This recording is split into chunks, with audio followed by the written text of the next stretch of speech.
बड' लेटेस्ट आपडेटआव बयखौबो बरायबाय। दिनैनि रादाबखौ फरायदों आं प्रमद खाख्लारि।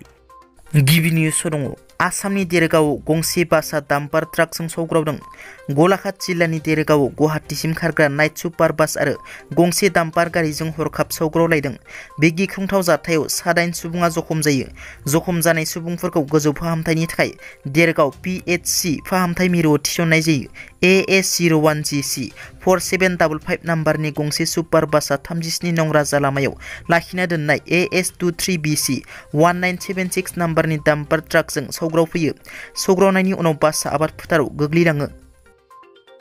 आसामनि लाभलिना बरग'हाया कमनवेल्थ गेम्सनि क्वार्टार फाइनालाव जायगा आवग्रिनो हाबाय। टकिय' अलिम्पिकआव ब्रन्ज मेडेल मोननो हानाय आसामनि बक्सिं गेलेगिरि लाभलिना बरग'हाया कमनवेल्थ गेम्स 2022 नि क्वार्टार फाइनालाव जायगा आवग्रिनो हाबाय। लाभलिना बरग'हाया 70 केजि केटेगरियाव प्रि क्वार्टार फाइनालाव निउजिलेन्डनि गेलेगिरि आरियाना निकलसनखौ थोंजों 5-0 नि फारागथियाव फेजेननानै क्वार्टार फाइनालाव जायगा आवग्रिनो हायो।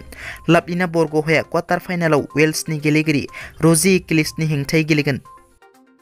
मोनसे दुखुनांथाव रादाब।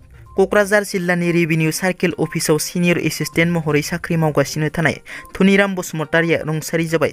गहपुरनि धनिराम बसुमतारिया देहायारि जेंनानि जाहोनाव रुंसारि जाबाय। गोलाव बोसोर एबसुनि जानानै बिबान सामलायबोनाय क'क्राझार जिल्लानि रेभिनिउ सार्केल अफिसाव साख्रि मावनाय धनिराम बसुमतारिनि रुंसारि जानायाव दखरा एबसुआ गोथौ दुखु मोननाय फोरमायदों। सोलिफुबाय थानाय बार्मिंगाम कमनवेल्थ गेम्स 2022 भारतनि थाखाय नैथि सनानि मेडेल। मैया सायख' मीराबाई चानुआ वेटलिफ्टिंनि 49 केजि केटेगरियाव सनानि मेडेल मोननायनि उनाव दिनै मिज'रामनि 19 बोसोर बैसोनि जेरेमी लालरिनुंगाया वेटलिफ्टिंनि 67 केजि केटेगरियाव सनानि मेडेल देरहानो हायो। भटारफोरनि थाखाय इलेक्शन कमिशन अफ इन्डिया सुंद'बै ECI नि गोनांथार फोसावनाय।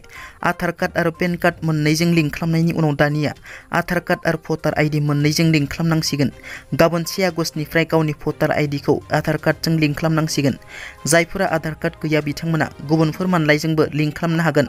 बे मोननैजों लिंक खालामनाया भट होग्राफोरनि सिनायथिखौ मोजाङै लाखिनो हागोन, जाहाथे सासे मानसियानो गुबुन गुबुन भटार ID बानायनानै गुबुन गुबुन बियाबाव भट होनो हाया। बेखौ नोजोर बोनानै ECI आ बे थिरांथाखौ लायो। मख'नो गोनांदि दानिफ्राय 17 बोसोरनिफ्रायनो भटार कार्डखौ एप्लाइ खालामनो हागोन।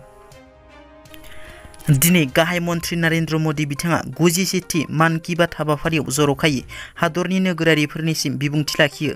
गाहाय मन्त्रि नरेन्द्र मोदी बिथाङा बे हाबाफारिनि गेजेरजों ससियेल मिडिया बाहायग्रा साफ्रोमबो नोगोरारिफोरखौ 2 आगस्टनिफ्राय 15 आगस्टसिम माहारियारि फिरफिलानि प्रफाइल पिकचारखौ लाखिनो थाखाय खावलायो। दिनैनि रादाबा एसेनोसै। नोंथांमोना जुदि आंनि चेनेलखौ दासिमबो साबस्क्राइब खालामाखै, अन्नानै साबस्क्राइब खालाम। गोजोन्थों।